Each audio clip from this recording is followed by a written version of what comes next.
get the citizens of this nation comfortable with the current atrocities committed under the color of law. What comes next? Now I'd like to turn the podium over to the mayor of the city of Chicago, Brandon Johnson. Thank you, Governor. Thank you, Governor. Good afternoon, everyone. Good afternoon. Thank you, President Preckwinkle, Lieutenant Governor Stratton, for being here, and our Attorney General Raul, and to the members of the press. Today we stand here united as the state of Illinois, Cook County, and the city of Chicago to send a very clear message. We do not want or need military occupation in our city. We do not want or need militarized immigration enforcement in our city. We have been clear on that, and we will continue to take every single measure that we can to protect our people from these threats. However, I also want to be clear about this. There are measures that the federal government can take right now to help continue to drive down violence and crime in our city. We need the federal government to stop the endless flow of guns into our state and into our city. Chicago police officers have taken more than 24,000 guns, illegal guns, off the streets of Chicago since I've taken office. Over 24,000 illegal guns taken off the streets of Chicago since I've been in office. They have worked hard every single day to make our city safer, and they've made historic progress. However, we will never be able to end gun violence in Chicago as long as the president continues to allow tens of thousands of guns to be trafficked into our state and our city. The vast majority of guns do not come from Chicago. They are not made in Cook County. They are not bought in the state of Illinois. These guns come from red states. They are coming from Indiana. They are coming from Mississippi. They are coming from Louisiana. And that is the harsh reality, whether Republicans like it or not. Occupying our city will do nothing to solve this problem. No matter how much work we do or how hard we work, whether it's expanding our Detectives Bureau, investing in community violence intervention, and addressing the root causes of crime, none of it will ever be enough until the president decides to end the mass trafficking of guns in our city. For every gun that the Chicago Police Department fights to get off the streets, 2 or 3 more new guns come into our city. Chicago will continue to have a violence problem as long as red states continue to have a gun problem. Shootings will continue as long as this presidential administration continues to put politics over people.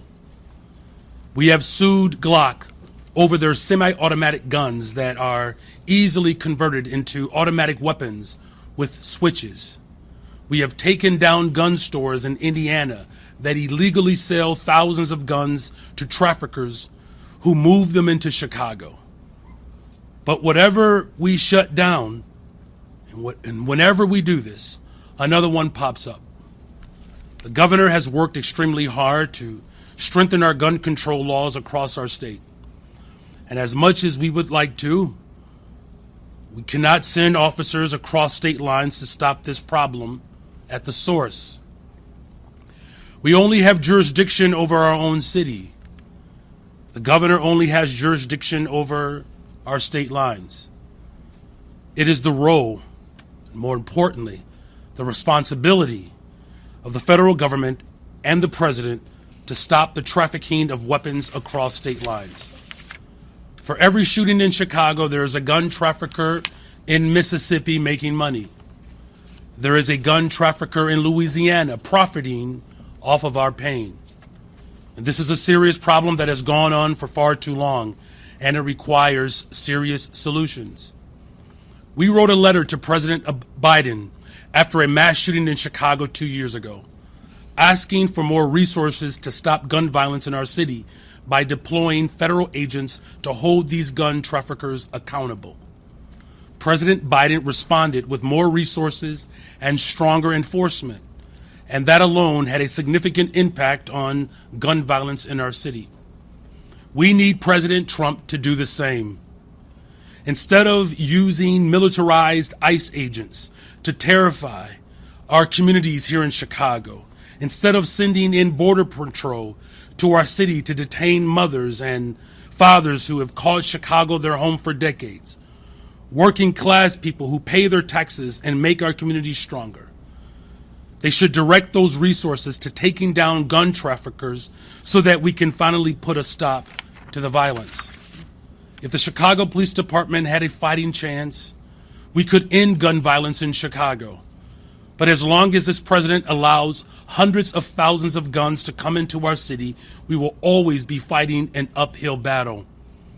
And so our call to the president and to his fellow Republicans who want to weaponize the tragedy of gun violence, the Republicans who want to use the pain of families who have lost loved ones to shootings, and who want to use our city as a punching bag. Our response is that they should get their own house in order before they say anything about the city of Chicago. We have done tremendous work with the Bureau of Alcohol, Tobacco, Firearms, and Explosives, ATF in Chicago. On August 4th, ATF worked with the Chicago Police Department to take 171 guns off the streets in just one action. They took 64 machine gun switches. These are devices that turn guns into automatic weapons, and they are almost always found on the scene of mass shootings in our city. These guns are linked to shootings and homicides in Chicago going all the way back to 2017, including the killing of a 14-year-old boy. So my question is, why did Trump cut $468 million from ATF's budget in his nasty signature bill? Why did he cut funding for the agency responsible for getting guns off our streets by almost 30%? Why did he cut 1,465 positions from an agency that is so critical to reducing gun violence? They cut funding from the agency that is actually stopping gun traffickers so they could increase funding for ICE and Border Patrol. I'm going to repeat that again so that it sinks in. Trump gutted the agency that actually catches gun traffickers just so that he could hand money to ICE and Border Patrol. This president doesn't care about gun violence. He just wants his own secret police force that will do publicity stunts whenever his poll numbers are sinking, whenever his jobs report shows a stagnating economy, whenever he needs another distraction from his failures. That's what this is about. The Trump administration continues to try to use the real pain and loss of gun violence victims as a pretext for expanding his own power. Unfortunately, even some elected officials in our city and state have parroted these lies. But here's the truth. Donald Trump is the last person in America who cares about families on the south and west side of Chicago, those who are dealing with violence on a regular basis. He's the last person. The thought doesn't even cross his mind. If he did, he wouldn't have cut $800 million from violence prevention organizations. These are funds that would have gone towards organizations on the south and west side who are on the front lines driving down gun violence. He wouldn't have cut $468 million from ATF. He wouldn't be sending ICE and Border Patrols to Chicago. He would be sending ATF agents to Mississippi. He would be sending these agents to Indiana. He's worried about the wrong border. We don't have an immigration crisis in Chicago. We have a gun crisis, and the president could care less about the real solutions. In closing, violence in Chicago is not because we have too many immigrants. It's because we have too many guns. So our message to Trump continues to be the same. Stop posting truth socials. Stop making statements. Stop threatening to send troops or ICE. Stop defunding our communities. Just do your job and end the trafficking of guns into our city. And thank you. With that, we'll turn the podium over to the Cook County Board President, Tony Preckwinkle.